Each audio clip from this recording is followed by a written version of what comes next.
le dernier à vous dire bonjour aujourd'hui. Alors bonjour au Speed Like.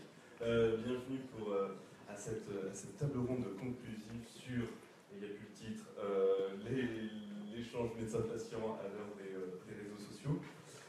Alors j'ai l'exercice difficile de vous faire du coup difficile pour moi, de vous faire une petite synthèse de vos interventions pour lesquelles je vous remercie. Alors je vous laisserai tous les quatre vous présenter au fur et à mesure que vous prenez la parole. Le but étant, d'une, d'avoir quelques minutes de synthèse pour celles et ceux d'entre vous qui n'étaient pas là. Ensuite, je vous poserai quelques questions, puis je vous laisserai interagir entre vous quatre, puisque Fabienne est en Skype géant derrière nous. Et puis on pourra avoir des interactions avec la salle. Voilà, alors moi j'ai retenu que ce besoin d'expertise et d'échange dans les réseaux sociaux, il était né de la volonté de faire mieux et de faire plus vite, de ne pas rester dans l'incertitude, qu'on soit patiente pour sa glycémie, pour sa TSH ou finalement pour ses cas cliniques, mais que la relation médecin-patient à l'heure des réseaux sociaux, parce que peu d'entre vous ont parlé du fait qu'ils parlaient à leurs patients ou à leurs médecins, finalement, à ces réseaux sociaux, elle est peut-être faible, mais elle est croissante. Et probablement qu'il y a deux positions très différentes. La première, c'est que les professionnels de santé, moi de ce que j'ai retenu de ce que je vous ai dit, vont vers les réseaux sociaux pour simplifier leur démarche clinique, parfois leur démarche administrative, mais dans tous les cas, c'est une démarche entre confrères ou vers d'autres professionnels de santé, mais pas du tout vers les patients, ou très peu. Alors on peut peut-être trouver deux explications à cela. La première, c'est qu'en France, on ne fait pas de recrutement de patientèle. Je pense que 99% des médecins n'ont pas besoin aujourd'hui de se constituer des clientèles. Et puis la deuxième chose, c'est que le temps, c'est de l'argent, qu'on soit dans le public ou dans le privé d'ailleurs, mais le temps, c'est de l'argent, et qu'on le voit avec la facturation, de la rémunération extrêmement récente de la télémédecine, alors qu'on est bientôt en 2017 quand même. Il n'y a aujourd'hui pas de modèle d'acte ou de cotation pour le numérique en santé. Donc répondre sur Medpix par exemple à ces patients, ça peut prendre peut-être beaucoup de temps, mais ça ne rapportera pas de revenus, soit à l'hôpital, soit aux praticiens libéraux.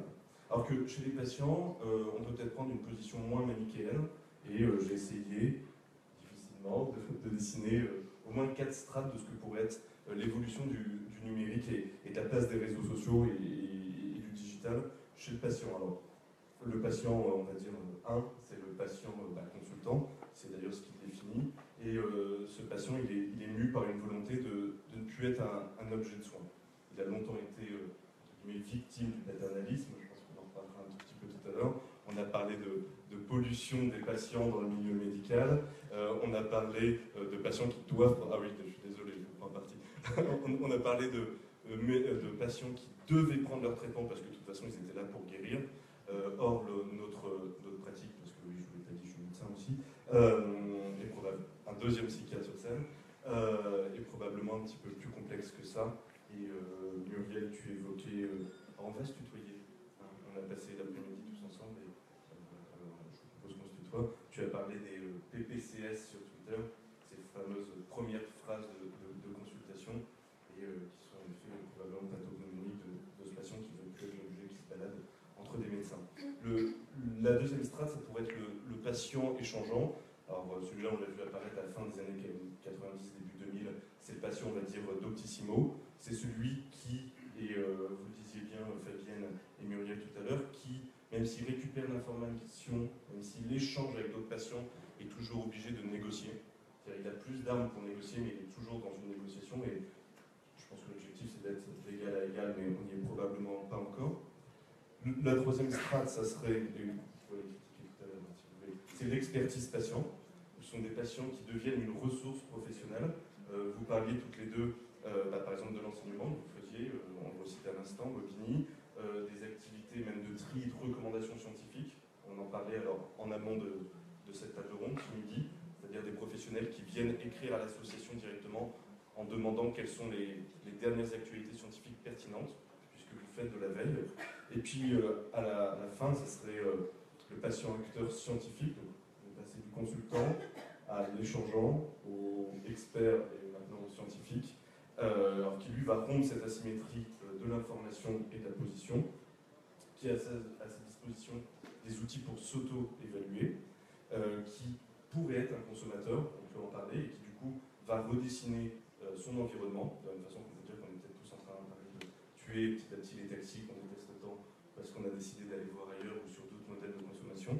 Et puis, à la fin, qui est officiellement reconnu comme acteur de l'évaluation, puisqu'on le voit à la HAS, tu nous en parleras probablement, Muriel, et Fabienne aussi, je pense, commence à mettre les patients au cœur du dispositif de l'évaluation.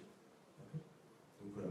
Et puis, donc, on a parlé des médecins, puis on a parlé de la Chambre professionnelle de santé, on a parlé des patients, et puis comme vous êtes principalement des administratifs ou des directeurs de communication de CHU, du moins c'est ce que j'ai cru comprendre, il me semble qu'on aurait pu parler, et qu'il va falloir qu'on en parle, du rôle des structures.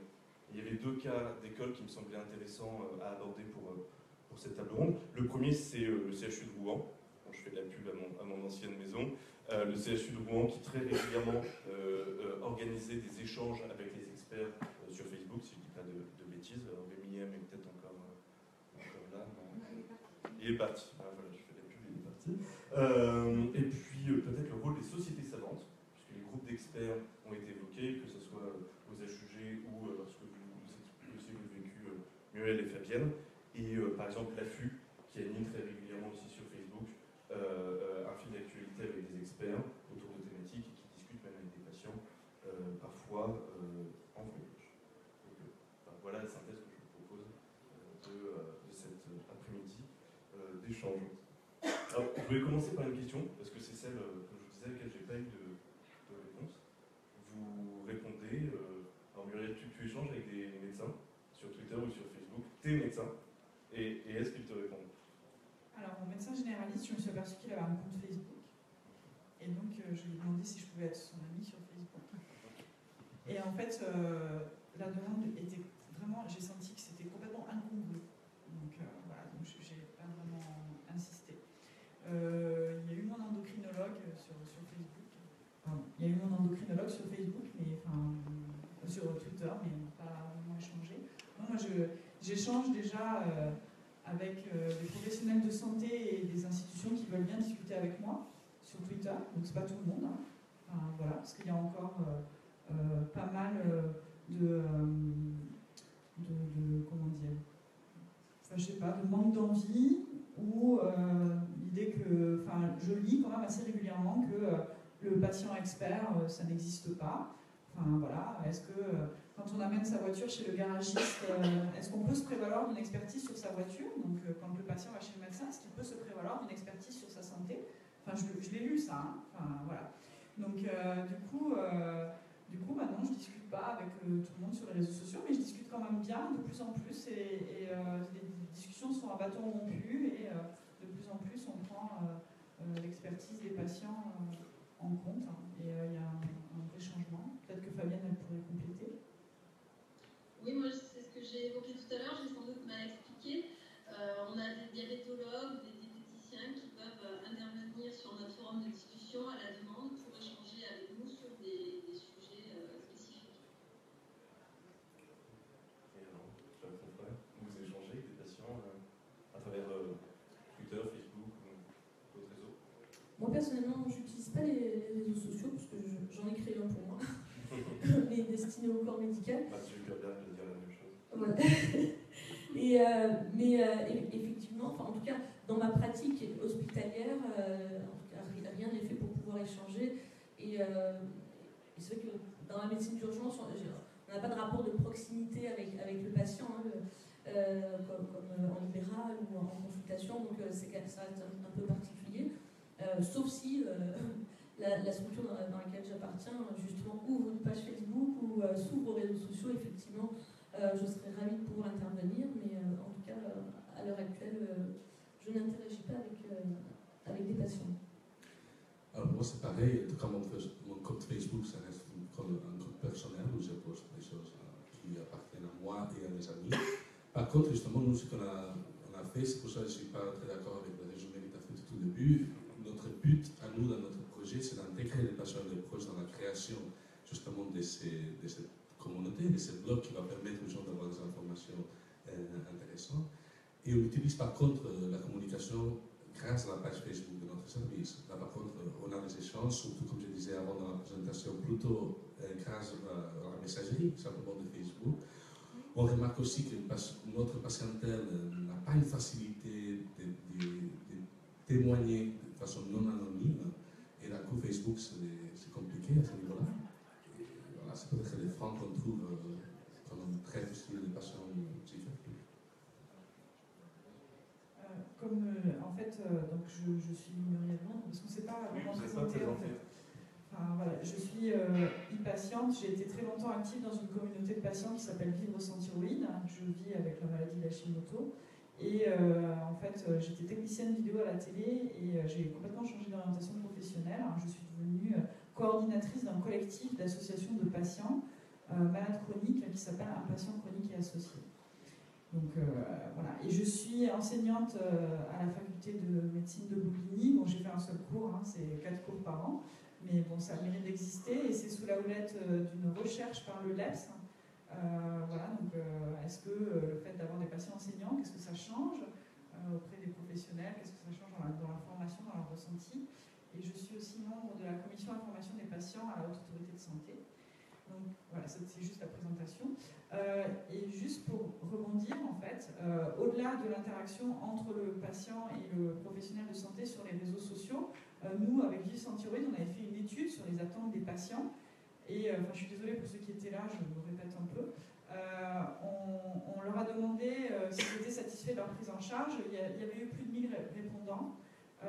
Ils étaient à peu près 58% à être satisfaits de leur prise en charge. Et on leur avait demandé s'ils parlaient du fait qu'ils surfaient sur Internet à leur médecin.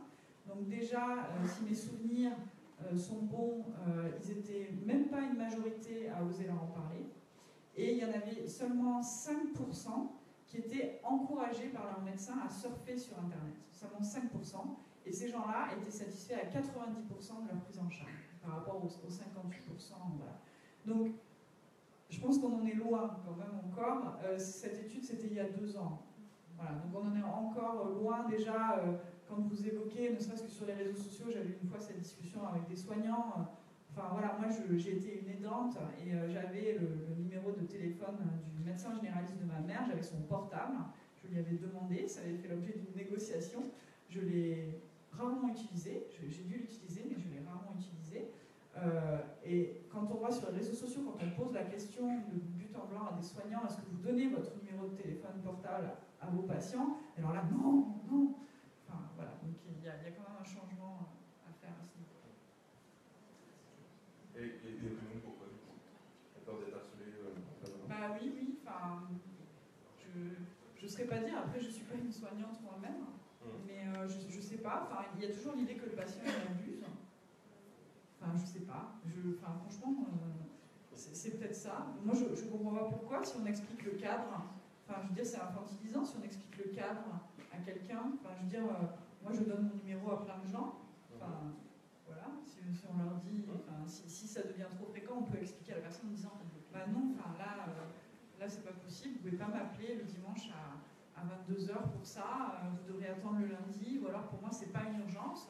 Enfin, voilà, mais ça peut être extrêmement tranquillisant d'avoir un numéro de portable, de pouvoir joindre son médecin par mail. Enfin, même ça, hein, c'est pas encore entré dans les mœurs.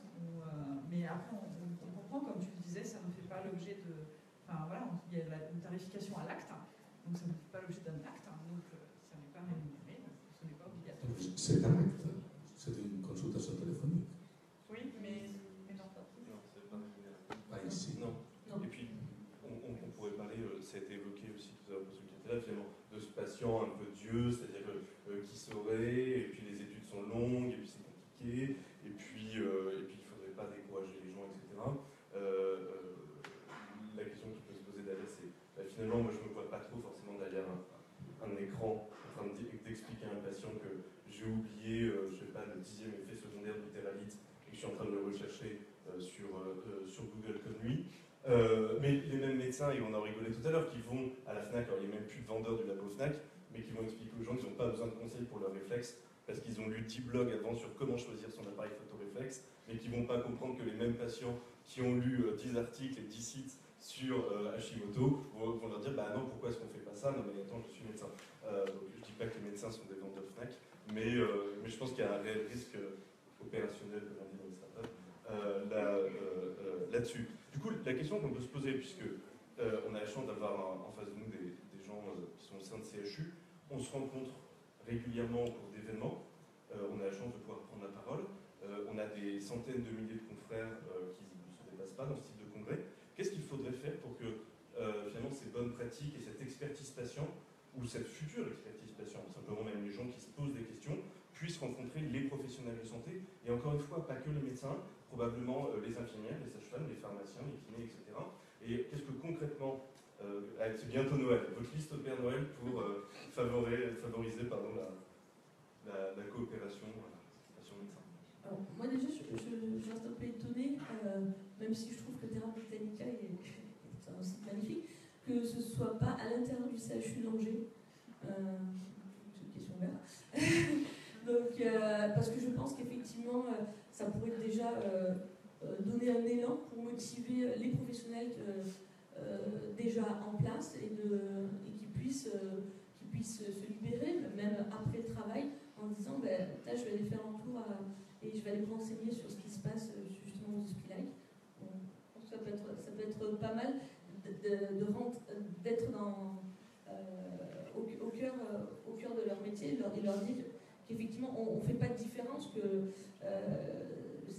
le CHU d'Angers a cette motivation de vouloir se connecter, donner la place aux e-patients et aux e-médecins.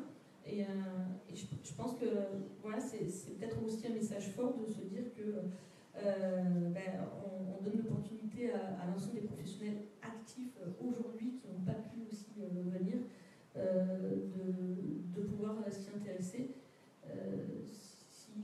même s'ils ne connaissaient pas du tout l'existence de ce genre d'événement. Voilà ma première proposition. De mon côté, si je pouvais demander au Père Noël quelque chose, ce serait déjà, je pense qu'il faut quand même faire un bon travail du côté des médecins, surtout, du côté soignant, plutôt que du côté patients, qui sont déjà bien avancés.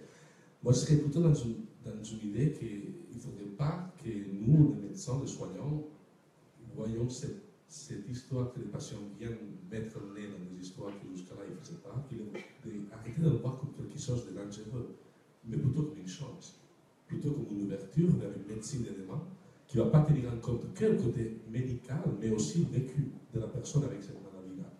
D'un coup, c'est pour ça que je disais aussi avant dans la présentation, c'est quand même réjouissant d'imaginer l'avenir de la médecine où on intégrera justement les patients et qu'on aura une médecine beaucoup plus humaine et qui tiendra compte de ces vécus que jusqu'à là, on n'est pas experts là-dedans. Et les expertises, à mon avis, doivent être bien différenciées pour que les craintes disparaissent. L'expertise médicale reste expertise médicale, l'expertise du vécu de la maladie est une expertise que vous ne faites pas, sauf si on a vécu une maladie, qu'on peut tous avoir vécu de maladie chronique. Je pense qu'on est tous d'accord sur la question de la formation initiale et continue des médecins. Typiquement, tout à l'heure... Allô? Oui, vous m'entendez? Oui. Vous m'entendez? Oui, oui. Vas-y. D'accord. Moi, par rapport à ça, je voudrais dire qu'il y a deux choses. Je pense que les associations de patients ont leur rôle à jouer en faisant connaître aux professionnels de santé l'apport, la ressource qu'ils peuvent constituer en patients experts pour les aider à mieux accompagner leurs patients. Et puis, le législateur a aussi un rôle. Par exemple, en éducation thérapeutique du patient, il y a une loi, la loi HPST, qui dit que les patients experts, les associations de patients doivent intervenir dans les programmes d'éducation thérapeutique. Donc voilà des idées pour promouvoir l'intervention des patients. Et puis plus récemment, il y a eu l'annonce du plan stratégique santé 2020 par Marisol Touraine, qui comporte une dizaine d'axes à peu près. Il y en a 2 ou 3, tu me corriges si je dis une bêtise, qui consiste en... attends, je me demande l'autre. Qui consiste en la meilleure prise en charge des avis des usagers du système de santé pour améliorer le parcours de soins. On parle même de récupérer les avis d'usagers dans l'amélioration des dispositifs médicaux. Enfin voilà, il aura fallu attendre bientôt 2017 pour que ça soit évoqué. Ouais, enfin, la question de la notation des patients, enfin, voilà, de l'évaluation des patients, c'est vraiment une question à part entière et qui mérite d'être creusée. Enfin, aujourd'hui, on bénéficie de soins et on n'a pas notre mot à dire. C'est fort dommage quand même.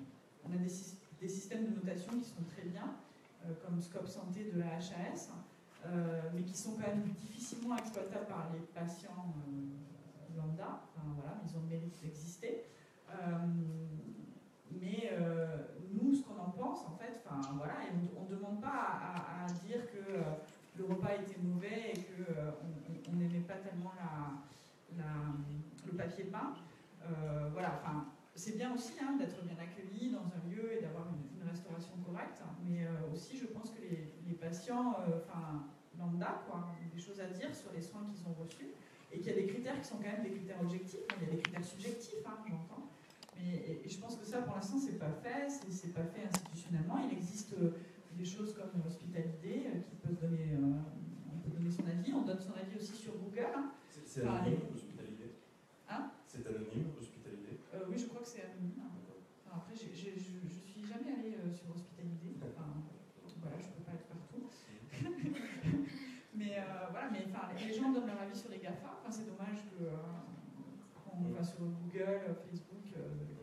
Et vous comprenez nos confrères qui ont dit au sujet de l'hospitalité, je ne veux pas être noté anonymement dans mon service parce que par exemple je suis PH et qu'un tiers des questions concernent la couleur du papier peint, la qualité de la purée, la diagonale de la télévision, et que ça c'est pas mon métier. Surtout si on me le dit anonymement. C'est avoir une idée complètement fausse de ce que peuvent dire les patients par rapport aux soins qu'ils reçoivent. Voilà, et puis pour la majorité des patients, pour la majorité des médecins, ça y est, je commence à mélanger, pour la majorité des médecins, ce qu'ils veulent, eux, c'est être notés entre pairs. Mais ça peut être une notation qui peut être légitime, et que moi, ça m'intéresserait de savoir ce que mon médecin généraliste pense du spécialiste le plus proche de chez moi qui pourrait gérer ma maladie chronique. Ça m'intéresserait. Mais ça m'intéresserait aussi de savoir ce que les gens qui sont allés le voir aussi ont pensé de la façon dont il délivrait les informations, par exemple. Ça peut être un critère objectif. Est-ce que j'ai compris ce qu'il m'a raconté? Voilà. Est-ce que j'ai eu accès à mes informations aussi? Parce que ce sont des choses très importantes qui sont pour le coup factuelles. Moi, je pense que... je suis docteur Safia Slimani, au fait, pour ceux qui ne me connaissent pas. Donc, je suis praticien hospitalier au centre hospitalier de Salon-de-Provence. Et je suis aussi... j'ai créé aussi l'application Medpix, qui est la première application mobile qui permet d'échanger entre confrères. Moi, en tout cas, ce que je constate effectivement, c'est que, merci en tout cas aux organisateurs des Hospilites de nous donner justement l'opportunité de présenter et de réactualiser un peu les choses sur tout le côté e-santé. Et comme tu disais, peut-être... et après, qu'est-ce qui se passe? C'est-à-dire qu'aujourd'hui, effectivement, le public est essentiellement...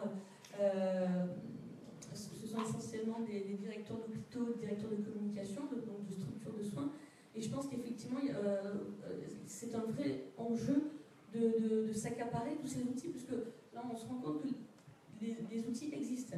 Voilà, on n'arrête pas de citer des applications de notation, on a des applications aussi pour noter les stages des internes, Stagium. On a plein d'applications qui permettent d'améliorer la prise en charge, d'améliorer le soin, la relation médecin-patient, la relation entre les médecins, qui permet plein de choses. Si vous voulez, la technique, elle est là. Moi, je pose une vraie question. Qui a envie justement d'utiliser et de devenir moteur justement de cet enjeu? En tout cas, quelle est la structure de soins qui a envie de donner les outils à ces praticiens et à l'ensemble du personnel médical, paramédical, mais aussi même donner la parole à ceux qui sont soignés, donc aux patients, pour faire que ces structures soient connectées, que finalement elles sont là pour une seule et même chose aussi, c'est obtenir un service optimal et avec une finalité, le service étant de mieux soigner le patient. Moi, de mon côté, par rapport à la question, je m'appelle Jonathan, on fait tout à l'envers aujourd'hui. Je m'appelle Jonathan Sarah, je suis médecin psychiatre, je viens de l'hôpital universitaire de Genève. Moi, j'ai une posture assez radicale par rapport aux évaluations. Je pense que toute médecin devrait être évaluée continuellement, tous les jours, par les patients. Je suis persuadé, moi, j'ai une posture très radicale qui parfois choque certains de mes collègues, mais je ne peux pas comprendre comment on ose évaluer un hôtelier qui gère son hôtel, qui est dans une commission de service, et par les médecins qui est aussi au service des malades. Moi, je ne comprends pas cette logique. On est des dieux, c'est pour ça. On ne peut pas nous noter. Dans ma logique, si l'évaluation est bien faite, là je rejoins aussi Gabriel, il faut que l'évaluation ait du sens, qu'il y ait des critères objectifs, qu'on puisse permettre aux médecins aussi de s'améliorer grâce à ces évaluations. Parce qu'on est tout de suite dans une approche, je ne sais pas pourquoi, une approche plutôt craintive face à ce type d'évaluation. À moi, personnellement, toutes les évaluations que j'ai eues dans ma vie, ça m'a permis de m'améliorer. Quand je demande à la fin d'une thérapie aux patients comment ça s'est passé, est-ce que vous avez des choses que vous pouvez faire un feedback pour que je puisse m'améliorer pour l'avenir, c'est des choses qui m'aident. D'un coup, que ça soit fait sur Internet ou face à face comme c'est fait d'habitude, ça me change rien. Mais tu n'es pas représentatif des médecins. Ah, bien sûr que non. Non, en plus, on est psychiatre alors. Plus.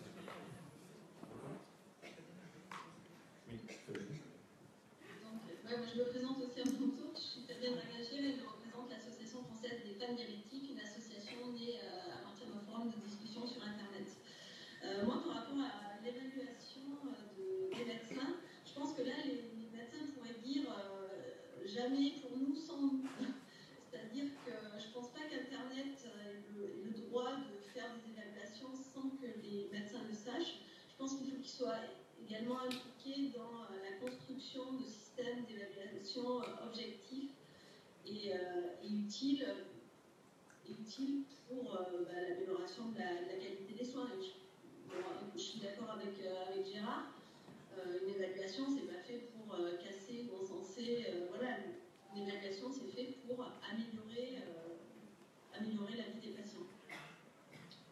Et ça fait la très bien dit, la structure de soins peut-elle être l'acteur de confiance et qui dispose du temps pour créer le pont, justement, enfin un pont par la relation médecin-patient autour du numérique. Je vous propose qu'on passe aux questions de la salle, si vous êtes d'accord tous les quatre. La parole est à vous.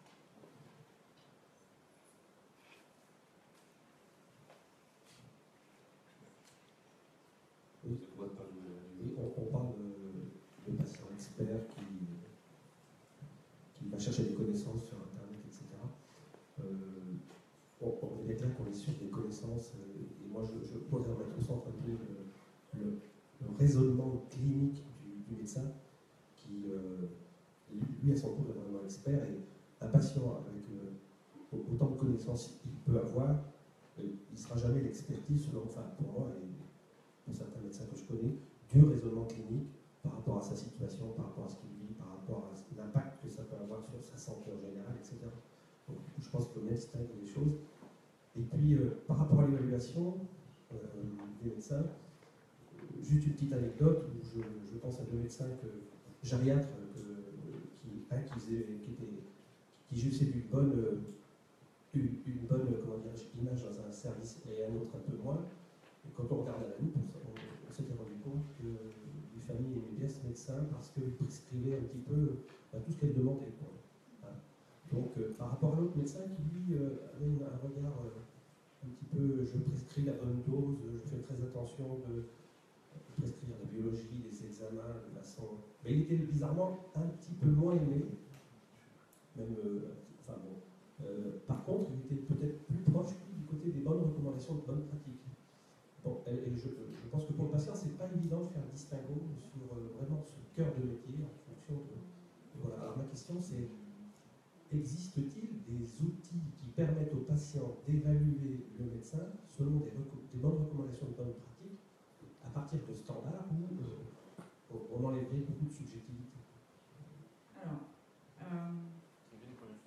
ouais, donc déjà j'interviendrai sur le côté clinique et le médecin qui fait le... Enfin, voilà. Je tiens à dire quand même, et c'est quelque chose que je vois notamment avec des nouveaux outils pour gérer le parcours de santé du patient. Enfin, voilà, vous savez tous ici ce qu'est un parcours de santé ou un parcours de soins. Enfin, voilà. Quand la personne a une maladie chronique, elle s'engage dans un parcours. Donc, elle a un symptôme, elle commence par aller voir son médecin généraliste. Ensuite, son médecin généraliste l'oriente vers un spécialiste, etc. Enfin, voilà. Moi, ce que je dirais juste par rapport à cette expertise, c'est qu'effectivement, c'est le spécialiste qui a l'expertise clinique ou le médecin généraliste qui a l'expertise de l'orientation, mais c'est le patient qui a la maîtrise jusqu'au bout de son parcours. Voilà, donc, du coup, il devient expert lui aussi. Du moins, il faut qu'on le rende expert, parce que s'il ne comprend pas pourquoi il va voir telle ou telle personne, il ne va pas y aller. S'il ne comprend pas pourquoi on lui prescrit tel ou tel médicament, il ne va pas les prendre.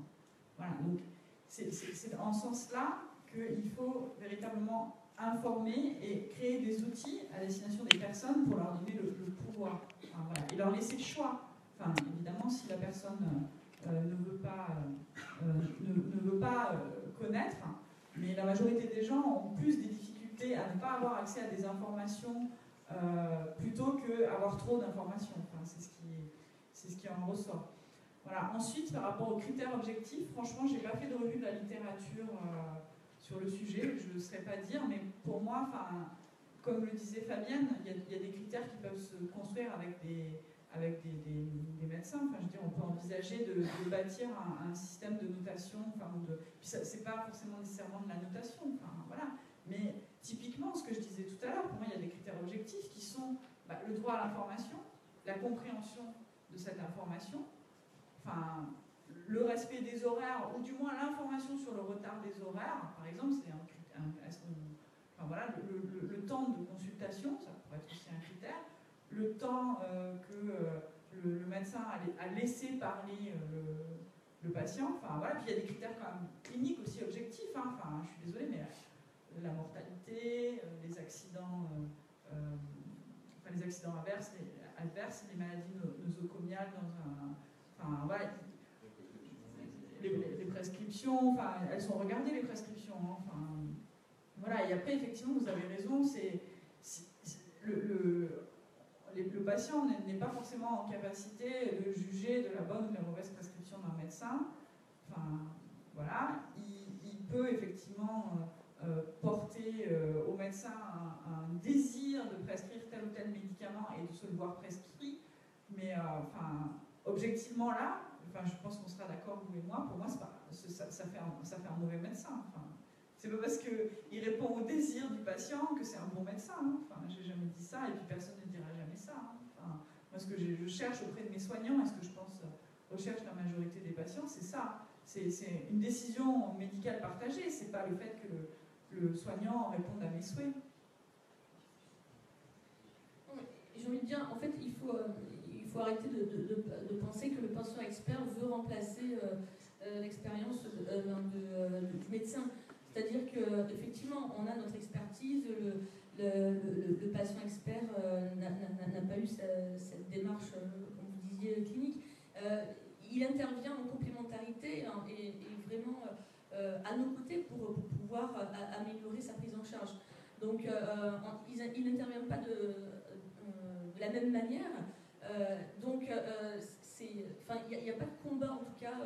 Il faut vraiment comprendre que le patient expert, voilà, il n'est pas là juste pour critiquer si la prise en charge est bonne ou pas bonne. Non, il essaie d'expliquer de quelle manière il peut mieux vivre avec sa pathologie, de quelle manière justement il reçoit cette information. Et donc, c'est lui donner la parole et pouvoir s'adapter de cette manière-là. Ensuite, noter les médecins, pourquoi pas aussi. Après, se dire qu'effectivement, il y a une subjectivité qui intervient, c'est sûr, mais comme de partout. Mais ce qu'on voit ailleurs, c'est que finalement, cette subjectivité est noyée par des critères objectifs, noyée par des questions objectives, et finalement, le médecin qui a été peut-être mal noté par ce genre de patient, finalement aura aussi une bonne note parce que justement d'autres patients ont une démarche beaucoup plus positive. Et ce questionnaire, effectivement, peut être rédigé.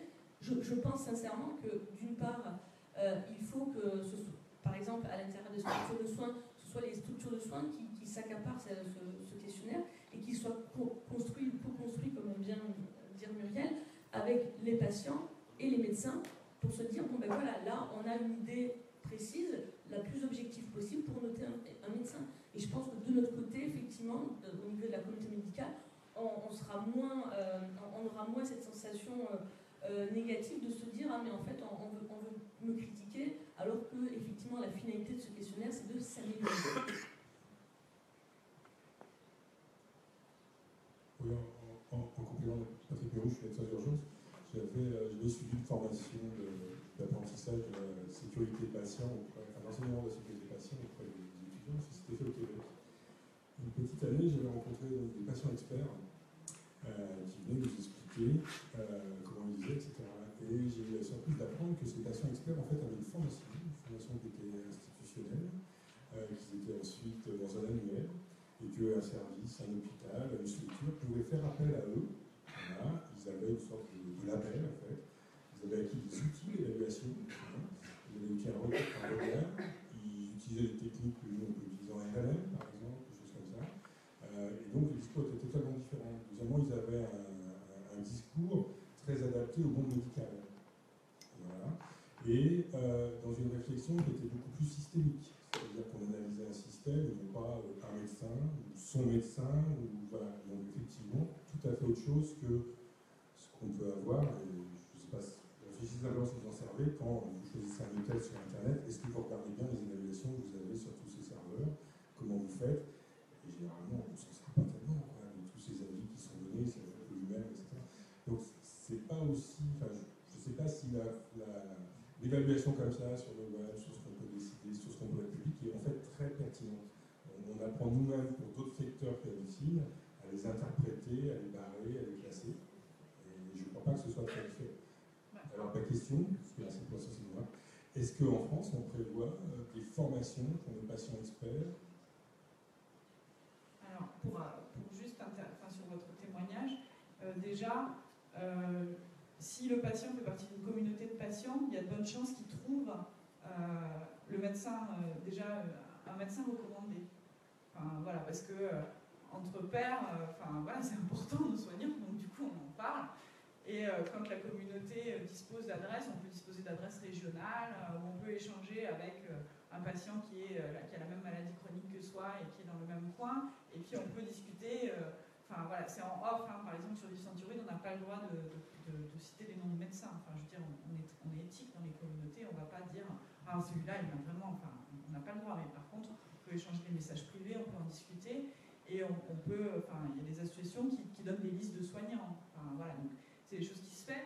Donc, je pense pas. Après, je pense que les gens, oui, regardent Google. Enfin, voilà. Après, quel crédit ils leur en donnent, franchement, je sais pas. Après, alors.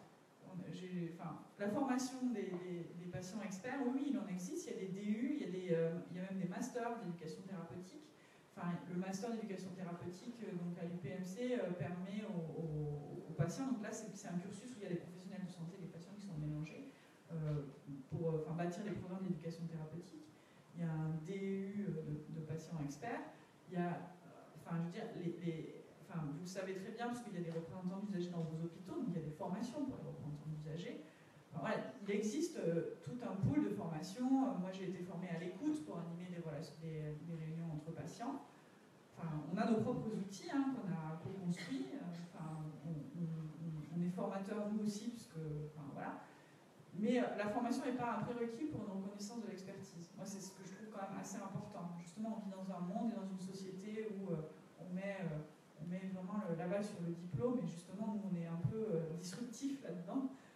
Voilà, quelqu'un qui a vécu 25 ans avec un diabète, il a quand même une petite expertise sur ce que c'est que la vie avec le diabète. Voilà. Et ça, il n'a pas besoin d'un diplôme pour la reconnaître, et il n'a pas besoin d'être... il doit être légitimé de par son vécu. Voilà. Après, c'est autre chose, quelqu'un qui participe à une communauté, voilà, mais... l'expertise du vécu avec la maladie, les maladies chroniques l'ont, quoi. Je peux me permettre d'ajouter un peu par rapport à ce sujet des pères aidants, qu'on appelle comme ça en tout cas en Suisse, et vous expliquer un peu comment ça se passe là-bas.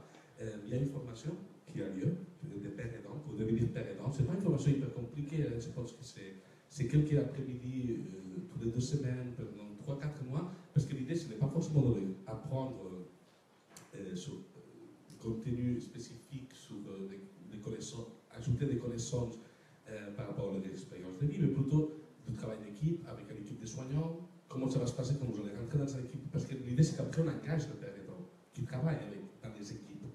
Et dans le coup, c'est quand même intéressant de pouvoir former les patients experts à cette approche du monde du travail, de comment ça va se passer quand ils seront dans une réunion et que l'infirmier, comme le père aidant, va dire moi je pense qu'il faut faire comme ça, donc il va regarder des gens, mais toi, tu viens d'arriver dans l'équipe, il y a tout un choc culturel. En tout cas, les hôpitaux universitaires de Genève, depuis 3 ans, on accueille des pères aidants dans les consultations. Dans notre consultation, on est en train de faire la démarche pour devenir un lieu de stage. Mais moi, en tant que manager de ma consultation, je suis tout à fait conscient que ça va nécessiter tout un travail d'accompagnement de l'équipe dans l'intégration de ces pères aidants. Pas parce qu'ils vont délivrer l'expertise. Ça, c'est clair que je ne vais pas trop supporter ça, mais plutôt dans la difficulté du travail en équipe, parce que ça intègre une autre logique.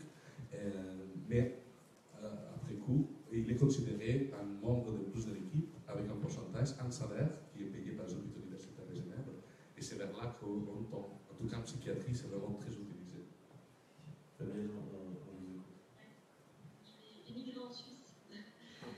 Non, ce que je voulais dire, c'était que oui, il existait des formations pour les patients experts, des formations qui sont souvent mixtes avec les professionnels de santé. Donc, le minimum, c'est une formation de 40 heures qui peut être faite soit au sein des associations ou des fédérations d'associations, avec le collectif international sur la santé. Et je voudrais préciser que notre rôle, ce n'est pas de la transmission des connaissances sur une pathologie. C'est pas forcément de transmettre, c'est aider les patients que l'on aide à s'exprimer, à réfléchir sur leur maladie, sur leur vie avec la maladie. C'est souvent aussi de recueillir les émotions que les patients nous livrent plus facilement à nous, pères aidants, patients experts, que peut-être à leurs professionnels de santé. Donc encore une fois, moi aussi j'insiste sur l'importance de la complémentarité de ce qu'on peut apporter aux patients dans son parcours de soins. Dans le VIH, je n'ai pas beaucoup parlé, mais juste pour compléter, on finit, pardon. Dans le VIH, il existe l'université des personnes séropositives. Enfin, voilà, et ça c'est quand même formidable, quoi. Les gens se réunissent pendant un week-end et ils créent leur propre savoir. Bon, il y a des ateliers qui sont un peu plus descendants, mais enfin voilà, le VIH c'est quand même l'endroit où il y a eu la vraie révolution. Enfin, je veux dire, si on est là, si moi je suis là, c'est à cause de la chose horrible qui est arrivée avec l'épidémie du sida, où tout le monde était tellement n'avait rien, et du coup les patients se sont levés et ont complètement changé la façon dont on pouvait considérer les patients. Voilà, c'est juste une parenthèse. Merci de ces interventions. Ça présente aussi Pierre-Marie Roche. Ok, ce sera la dernière question. D'accord, médecin enseignant chef. C'est la danger, pour pas que vous partiez tous en Suisse, c'est pour vous dire que ce type d'appréhension de la relation médecin-patient, elle existe aussi et très clairement en France, avec deux choses qui sont différentes à mon avis. C'est effectivement l'évaluation qu'on a, cette évaluation commune qu'on peut avoir quand on a une relation avec les patients, et cette évaluation qui peut être informalisée, effectivement, qui peut faire quelque part assez peur, qui s'approche plus d'une relation de client, où on va évaluer un service rendu et qu'on va noter et sur lequel on va se positionner, qu'une évaluation réelle dans le domaine de la santé. Et pour dire que j'ai deux casquettes sur le plan hospitalier, je suis à la fois responsable de la structure des urgences, donc les urgentistes, et à la fois aussi responsable d'une structure qu'on vient de mettre en place sur un centre vasculaire de la coagulation. Et hier, je participais à une réunion thérapeutique des patients où on était donc un groupe de patients, un groupe de médecins, un groupe de soignants, et avec un patient expert, et avec véritablement aucune appréhension sur tout ce que pouvait apporter le patient. Et à tel point qu'on a modifié nos principes de consultation dans le centre. Actuellement, les patients, ils ne voient pas de médecin quand ils viennent pour consulter. D'abord, ils rencontrent l'équipe soignante parce qu'on s'est aperçu qu'ils avaient plus facilement une expression de ce qu'étaient leurs inquiétudes, ce qu'étaient les questions qu'ils avaient, leurs besoins réellement, qu'ils savaient leur pathologie parce qu'ils nous apportent beaucoup de choses. Et alors, ils disaient plus facilement aux infirmières qu'aux médecins. Et qu'en plus, quand on a fait ensuite la relation avec le médecin, on pouvait véritablement agir par rapport à ce qu'étaient leurs questions, quels étaient leurs problèmes posés. Et ça se passe extrêmement bien. Et à chaque fois, on pose la question aussi comment ça se passe. Comment ça se passe pour vous. Et donc, je crois qu'il ne faut pas avoir du tout d'appréhension sur cette évolution de la relation médecin-patient. Et que c'est un atout que le patient se présente comme un expert, parce que c'est lui qui ressent les choses, c'est pas nous qui le ressentons à sa place. Il ne faut pas avoir du tout l'appréhension de ça. J'ai quelques appréhensions sur l'évolution clientéliste de l'appréhension de la relation médecin-patient. Ça, c'est autre chose. Juste votre réaction sur cette distanciation, en fait, patient ou client. Oui, le colloque singulier reste le colloque singulier. Voilà, on en a beaucoup parlé cet après-midi avec Fabienne. Nous, ce qu'on demande, c'est vraiment d'être accompagné par nos soignants, au-delà des prescriptions, tout ça. Voilà, on demande un vrai accompagnement dans la vie avec la maladie chronique. Et c'est ce dont on a besoin avant tout. Je veux dire, le soin. On a besoin de soins. Merci. Je vous propose tous les trois un petit mot de conclusion. Et puis on s'amènera là. Oui, mais Muriel vient de le faire. Voilà. Safia. Oui, déjà, peut-être pour rebondir à la question patient ou client. En 2 minutes. Voilà, juste pour dire, je pense qu'en fait, c'est l'avenir qui nous le dira, puisque au final, on est des patients parce que la sécu là, finalement, il y a un remboursement qui fait que ce n'est pas la même relation qu'on a vis-à-vis du patient. Il n'y a pas une relation de clientéliste. Donc finalement, une fois que si la sécu ne survit pas justement plus tard et que le produit, le service soin devient un produit de service monétisable, tout ça, on passera à la configuration client. En tout cas, je pense que on ne maîtrisera pas, à mon avis, ce genre de problématique. Après, voilà, donc pour conclure, effectivement, voilà, l'expérience en tant que médecin connecté, effectivement, on a l'impression d'être un peu avant-gardiste, mais je pense que voilà, c'est grâce à ce genre d'événements qu'on va pouvoir faire avancer les mentalités au sein des structures de soins, au sein même de notre communauté de confrères. Et voilà, et toujours garder à l'esprit que si on évolue, si on met en avant dans notre pratique la technologie, c'est toujours parce qu'on pense aux patients. Merci Safia. Fabienne, on vous écoute. J'ai pas grand-chose à ajouter. Je voudrais juste dire, n'ayez pas peur de nous, n'ayez pas peur des patients experts. Les patients experts sont des patients qui ont besoin de soins, mais qui sont aussi les premiers acteurs de leur maladie, qui ont trouvé les moyens par les réseaux sociaux, par les technologies, par leur relation avec les professionnels de santé, de bien vivre leur maladie. Donc je vais me répéter, mais on travaille main dans la main, tous dans la même direction, le mieux vivre avec la maladie et pourquoi pas la guérison.